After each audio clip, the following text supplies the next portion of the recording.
আমরা মুসলমানদের শক্তি অসংখ্য গুণে বেড়ে গিয়েছিল। ওমরের সামনে বীরত্বের সাথে দাঁড়িয়ে কথা বলার ক্ষমতা ছিল না।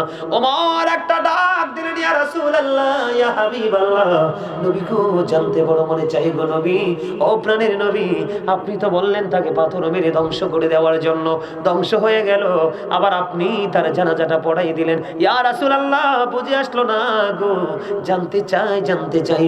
আমার নবী এবার একটা ডাক দিয়ে বললেন, ওমর, ওমর রে, এই মহিলাটার অন্তরে এত ভয়ে জন্ম হয়েছে, এই মহিলাটা আল্লাহকে এত বেশি ভালোবেসেছে, আমি নবীর প্রতি এত বেশি শ্রদ্ধা জন্ম হয়েছে, পরকালকে সে এত বেশি চিন্তা করেছে রে ওমর। এই মহিলাটা চিন্তা করে করে তওবা করেছে। এই মহিলার চিন্তা হলো, আমার জীবন যদি চলে যায় আমি জীবন দিয়ে দিব রে, তারপরে আমার এই পাপ থেকে মুক্ত হতে হবে।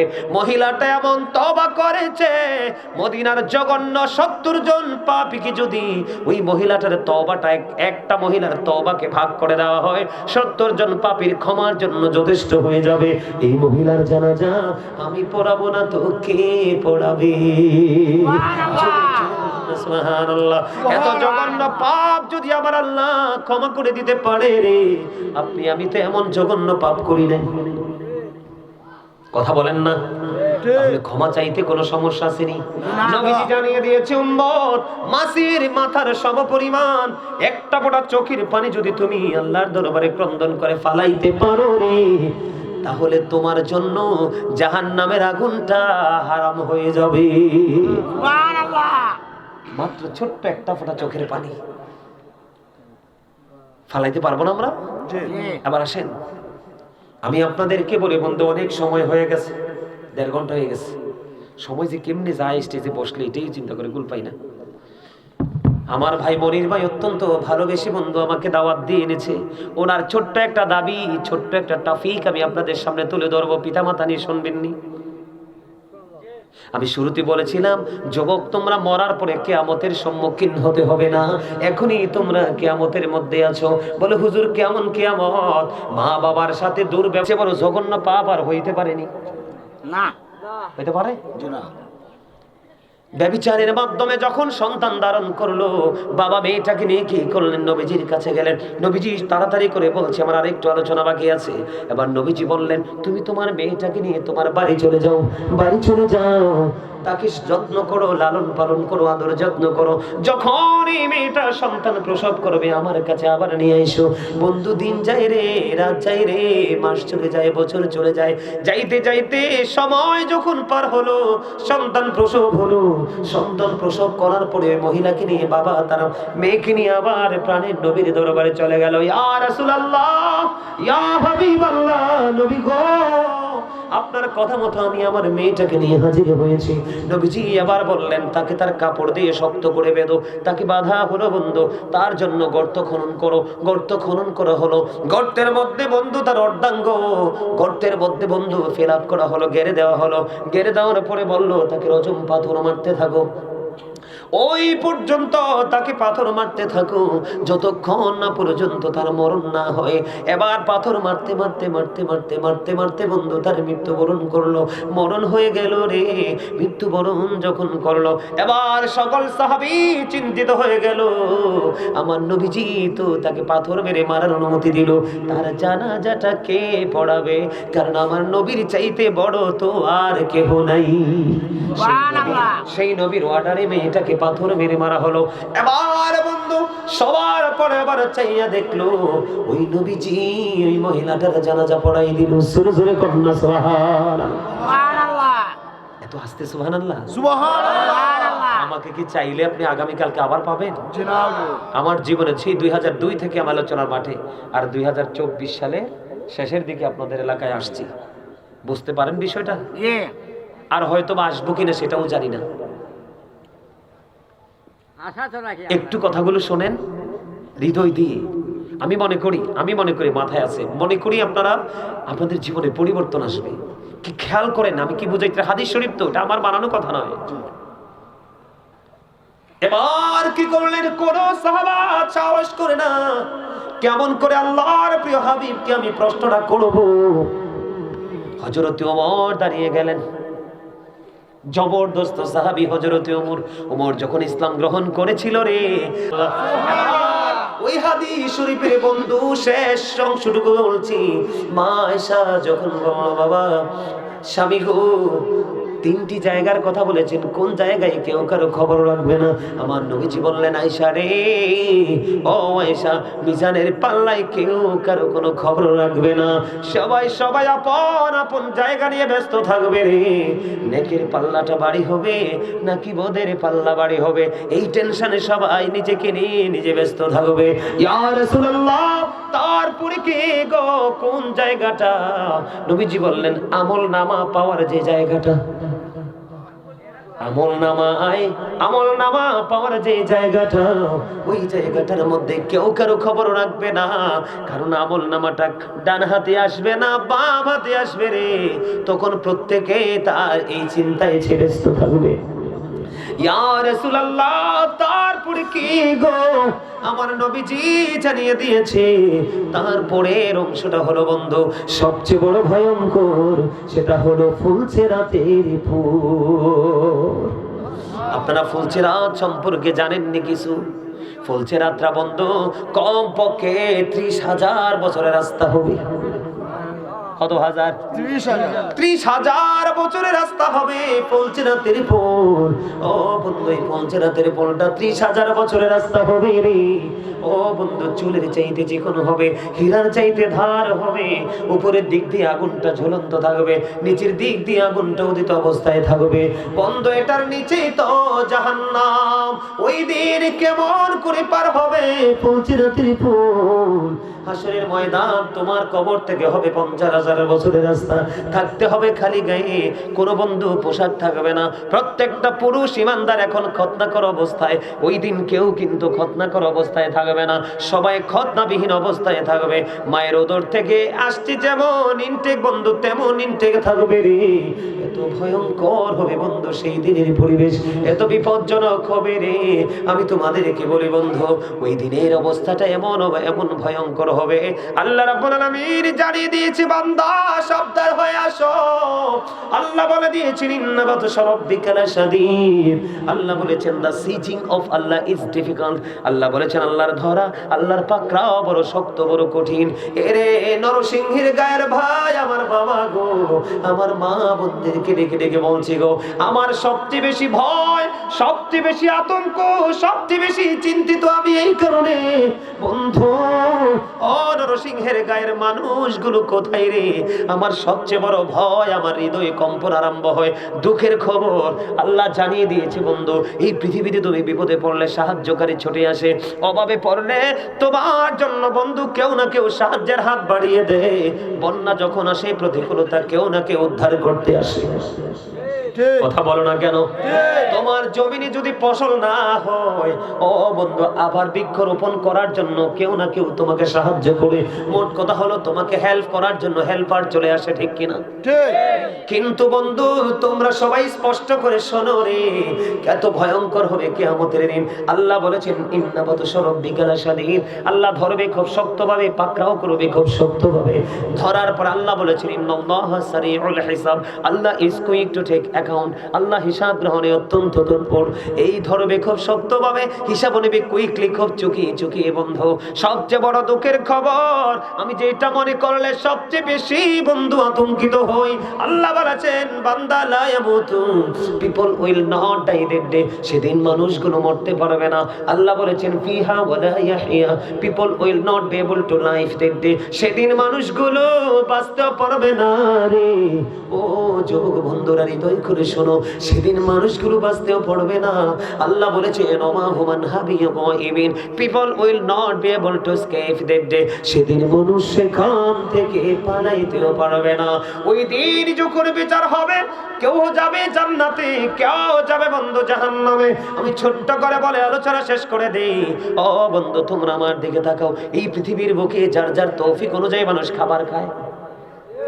আমার ওয়াজ কি আপনাদের কাছে খারাপ লাগে? আমি অনেক কষ্ট করে এসেছি, অনেক দূর পথ ফাড়ি দিয়ে। আপনাদের এখান থেকে তো বর্ডারটা 12-13 কিলোমিটার দূরে, মিনিমাম আধা ঘন্টার রাস্তা। কিন্তু আমার বাড়িটা এত দূরে রে, কুমিল্লা জেলার একদম লাস্ট বর্ডার বন্ধু। আমার বাড়ি থেকে বের হলে আর কোনো বাড়ি নেই, হিন্দুস্তানের বিএসএফ এর ক্যাম্প এবং তার কাটার বেড়া। কিন্তু ভোগ ভরা আশা নিয়ে এসেছি। কিছু মানুষ যদি পাই তাদের কাছে হৃদয় খুলে কথাগুলো বলবো, যেন তাদের মধ্যে হেদায়েত আসে রে। আমরা মুসলমান বন্ধু ধ্বংসস্তূপে পরিণত হয়ে গেছি। আমাদেরকে ফলো করে বেঈমানেরা আমাদের সুশীতল ছায়াতলে আসবে রে। এখন আমরা তাদেরকে ফলো করছি সকাল টু বিকাল। ও বন্ধু, জীবনের শুরু থেকে শেষ, এটা যে কত বড় কলঙ্ক, এটা কত বড় অভিশাপ, এটা আমাদের জন্য কত বড় দুর্বিষহ জীবন বয়ে আনবে রে।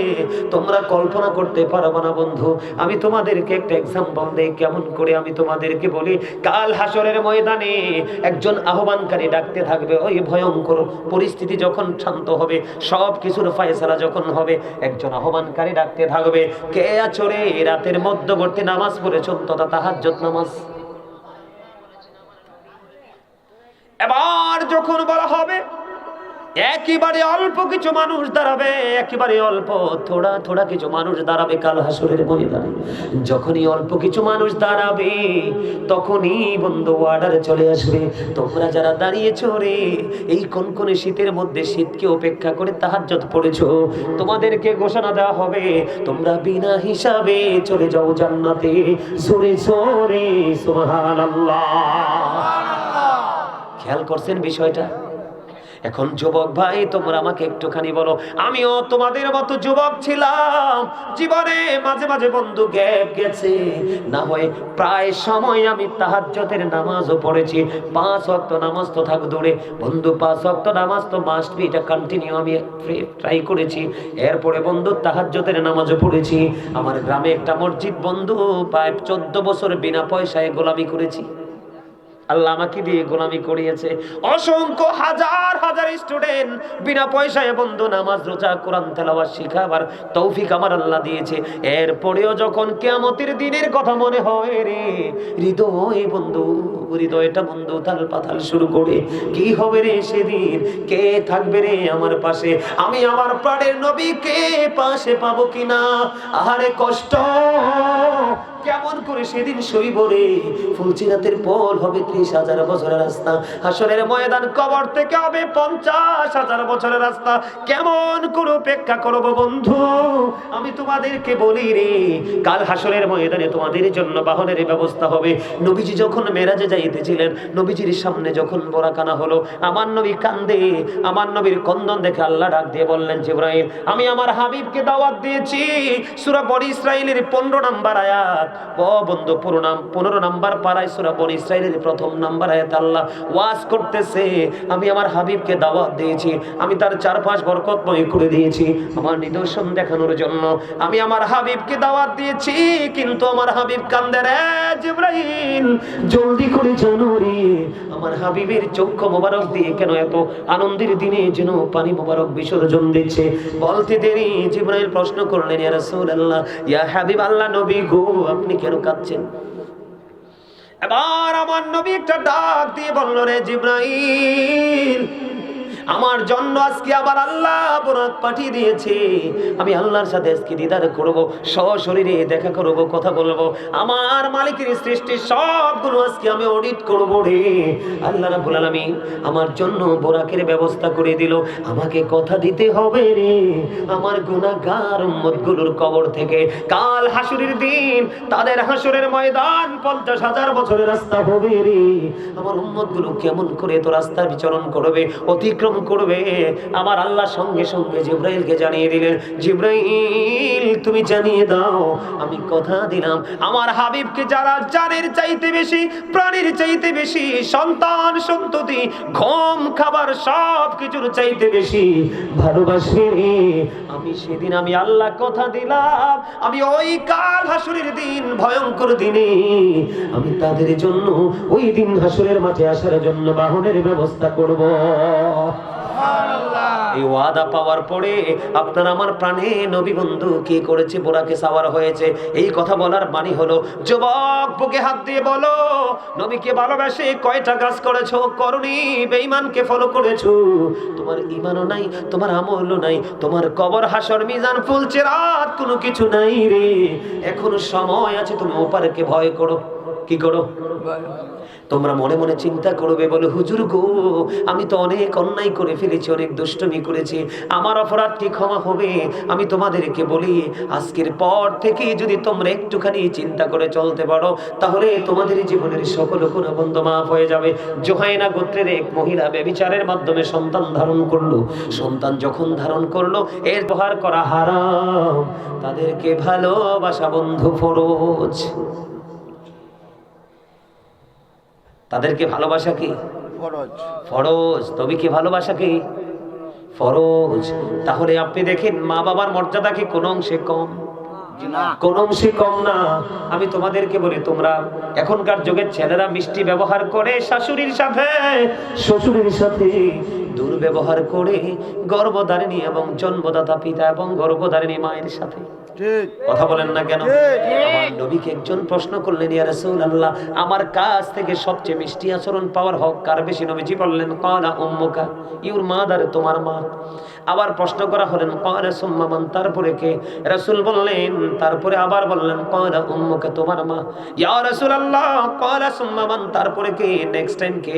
নবীজি বললেন, ক্বালা উম্মুকা, তোমার মা। আবার প্রশ্ন করা হলো, ক্বালা সুম্মা মান, তারপরে কে? নবীজি বললেন, ক্বালা আবুকা, তোমার বাবা। তার মানে হলো বন্ধু, তিনবার মায়ের কথা বলেছে, একবার বাবার কথা বলেছে। হাদিস শরীফের মধ্যে এসেছে, কেউ যদি মায়ের চেহারাটার দিকে মায়ের নজরে তাকায়, তাকায় যদি চিন্তা করে, আল্লাহ, আমার মার চেহারাটা শুকিয়ে গেছে কেন গো, আমার মাকে একটু দুর্বল হয়ে গেছে কেন গো, এই শব্দ হলো মায়ার শব্দ। কিসের শব্দ? মায়ার শব্দ, প্রেমের শব্দ। নবীজি বলেছে, এমনি যদি কোন সন্তান মায়ের চেহারার দিকে তাকাইয়া আফসোস করতে থাকে রে, তার হৃদয় যদি ভালোবাসা পয়দা হয়, নবীজি বলেছেন, তোমার আমলনামায় একটা হজের সওয়াব দেওয়া হবে। নবীজিকে প্রশ্ন করা হলো, ইয়া রাসূলুল্লাহ, দৈনিক যদি 100 বার তাকাই গো, নবীজি বললেন 100 হজের সওয়াব। সুবহানাল্লাহ। খেয়াল করেন বন্ধু, 100 বার তাকাইলে 100 হজের সওয়াব। নবীজিকে একজন প্রশ্ন করলেন, নবী গো, আমার বিবিটা আমার মায়ের সাথে মিলে না, অ্যাডজাস্ট হয় না, আমি এখন কি করব? নবীজি সঙ্গে সঙ্গে বলে দিলেন, তুমি তোমার বিবিকে তালাক দিয়ে দাও, তারপরেও মায়ের সাথে খারাপ ব্যবহার করা যাবে না। কারণ ইন্নাল জান্নাতা তাহতা আকদামিল উম্মাহাতিকুম, paradise of the child under the feet of the mother. মায়ের পায়ের নিচেই সন্তানের জান্নাত। We should obey our parents. আমাদের প্রত্যেকের উচিত আমাদের পিতামাতাকে মান্য করা। ঠিক। আল্লাহ কোরআনে বলেছে, ওয়াবিল ওয়ালিদাইনি ইহসানা। বাবার সাথে কি করো? মিষ্টি ব্যবহার করো, ভালো আচরণ করো, এই আচরণ করতেই থাকো। এখন আপনি মনে মনে ভাববেন, হুজুর, আমার মা আমি ছোট থাকতে চলে গেছে। অনেক মানুষ এমন আছে, কিন্তু আমাকে আল্লাহ এখন দৌলত দিয়েছে গো, আমার মা তো নাই, বাবা নাই, আমি তাদের সাথে কেমন ব্যবহার করব? নবীজি বলেছে, প্রত্যেকটা জুমা নামাজ পড়ে মা বাবার কবর জিয়ারতে চলে যাও। সুবহানাল্লাহ। প্রত্যেক জুমার দিনে জুমার নামাজ পড়ে বাবা মার কবর বন্ধ জিয়ারত করে নাও। এরপরে মজার খবর হলো, মা বাবাকে উদ্দেশ্য করে দান করতে থাকো, কোন গরিব দুঃখীকে খাওয়াইতে থাকো, কাউকে একটা ঘর তুলে দাও, কোরআন খানি করো, মিলাদের আয়োজন করো, দোয়ার আয়োজন করো, এমন মাহফিলের আয়োজন করো, এগুলো সব তোমার বাবা মার কবরে হাদিয়া উপটোকন হিসাবে আল্লাহ পৌঁছে দেবে। সুবহানাল্লাহ। বাবা মার সাথে আচরণ হলো এমন, পৃথিবীতে যে বাবা মা বেঁচে আছে তাদের জন্য আচরণ হলো কেমন দেখেন। আমরা ছেলেরা বাবা টাকা চাইলে বিরক্ত হই, চাই কি চাই না? হই। আপনারা কি বিরক্ত হন? যুবক, আমি তোমাদেরকে ভালো করে বলছি, আমরা সময় যেমন আমরা লেখাপড়া করেছি নরমাল প্রাইমারিতে, কথা বলে না, আমরা প্রাইমারিতে লেখাপড়া করার পরেও আমরা যারা আছি বন্ধু, এক একজন এক একটা ভালো জায়গায় চলে গেছি। এখন তোমাদের একটা মাস তো রাস্তা খোলা, এসএসসি অথবা ইন্টার কমপ্লিট করলে বিদেশে উড়াল। এটা কোনো ক্যারিয়ার নয়, এটা কোনো ক্রেডিট নয়। তুমি তোমার প্রতিভাকে বিকাশ করতে পারো না। বিকাশ করতে না পারার কারণ, আল্লাহর পথেও চলো না, রাসূলের নির্দেশও শোনো না, মা বাবার নির্দেশ শোনো না, জুম্মার খতিবের নির্দেশ শোনো না, এবং বছরে একটা দিন মাহফিল হয়, ওই মাহফিলও তুমি বসো না। যদি তুমি জুমার দিনে মসজিদে যেতে, বাবা মার কথাগুলো শুনতে, বছরে একদিন মাহফিল হয়, মাহফিলে যদি বসতে, এক একটা জায়গা থেকে এক একটা বিষয় তুমি শিখতে, শুনতে শুনতে একদিন তুমিও বন্ধু সামাজিক ছোট ছোট ত্রুটিগুলোর সমাধান দিতে পারতে। এক ব্যক্তি এসে প্রশ্ন করলেন, হাদিস শরীফ বন্ধু আমার দিকে তাকাও। এক ব্যক্তি এসে প্রশ্ন করলেন, ইয়া রাসূলুল্লাহ, আমার বাবা আমার সম্পত্তিটা নিজের মতো করে খরচ করতে চায়। খেয়াল করেন, কি বাবা আমার যে উপার্জিত অর্থ দৌলত, বাবা কিন্তু ইনকাম করে না, বাবা নিজের মতো করে আমার উপার্জিত অর্থ খরচ করতে চায়।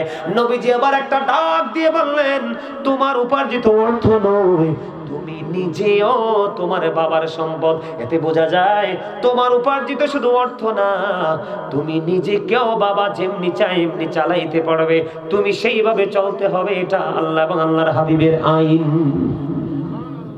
না হয় তোমার জীবনে উন্নতি হবে না। আমি তোমাকে বলি, বাবা মাকে যারা কলিজায় কষ্ট দেয়, পৃথিবীতে তারা যে কষ্ট পায়, এখানেই তাদের সমাধান নয়, তাদের বড় সাজা বরাদ্দ পারে। তারা দুনিয়াতেও লাঞ্ছিত, দুনিয়াতে অপমানিত, দুনিয়াতে অভিশপ্ত, ঠিক পরকালে তারা আরো বেশি ভয়ঙ্কর অভিশপ্ত। বন্ধু নবীজি বললেন, হতভাগা সে, হতভাগা সে, হতভাগা সে। ও বন্ধু, তিনবার হাদিস শরীফের মধ্যে নবীজি এই শব্দটা ইউজ করেছে, হতভাগা সে, হতভাগা সে, হতভাগা সে। নবী গো, কে গো সেই হতভাগা?